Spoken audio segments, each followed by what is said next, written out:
Maybe you were born for such a time as this. Have you heard that line from Scripture before?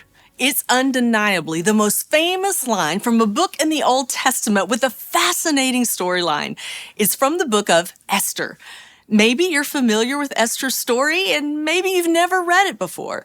Regardless, this book is full of drama, suspense, and a victorious ending that reveals the faithfulness of God. And yet, fun fact, God's name isn't even mentioned once in the entire book, not even once. But don't be fooled. He is working behind the scenes, which becomes very evident as the story of Esther unfolds. Let me set the scene for you. The story takes place during the Jewish exile right around 486 BC under King Xerxes of Persia. Jerusalem had fallen. God's people were scattered, displaced, and discouraged. They had no temple, no king, and no home. It was the kind of season where they were probably asking, God, where are you? Have you ever felt like that? Like God was silent? Like he hit the mute button during the most critical chapter of your life? Well, that's exactly the kind of moment that we find in the book of Esther. Now, let's meet the characters of this great story. It starts with King Xerxes. He's a power-hungry, wine-loving, and easily swayed leader. His wife, Queen Vashti, she's beautiful, she's bold, and she is not about to be paraded around like a show pony. She says no to the king, and that's when the story gets interesting. Now, every good book has a villain, and in this book, it's Haman, the villain with a fragile ego and a generational grudge against the Jews. We also have Mordecai. This is Esther's cousin and her adoptive father. He is wise and loyal and steady as an oak tree.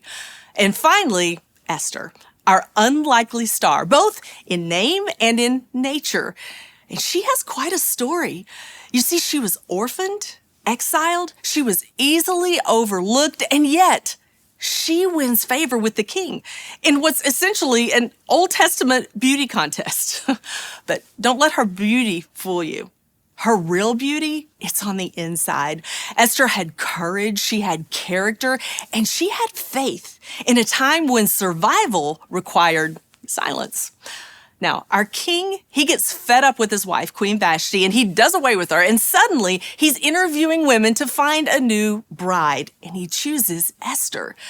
He's first drawn by her beauty, but she has a purpose all on her own, to leverage her position, to save her people from the planned destruction under the hand of that villain, Haman.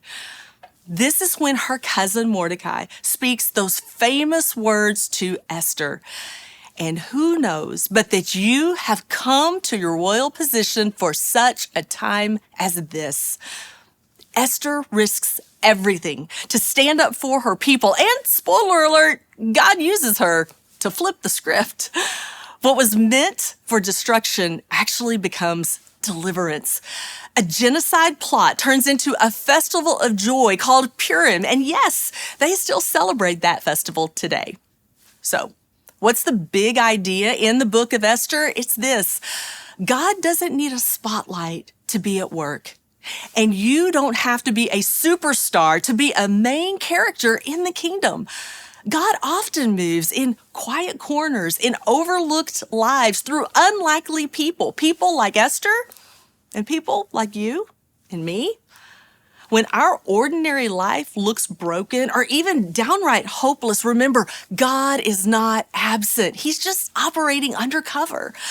So if you've never read the book of Esther, or if it's been a while, I want to encourage you, open it and read it with fresh eyes, because God just might be working behind the scenes of your life too, for such a time as this.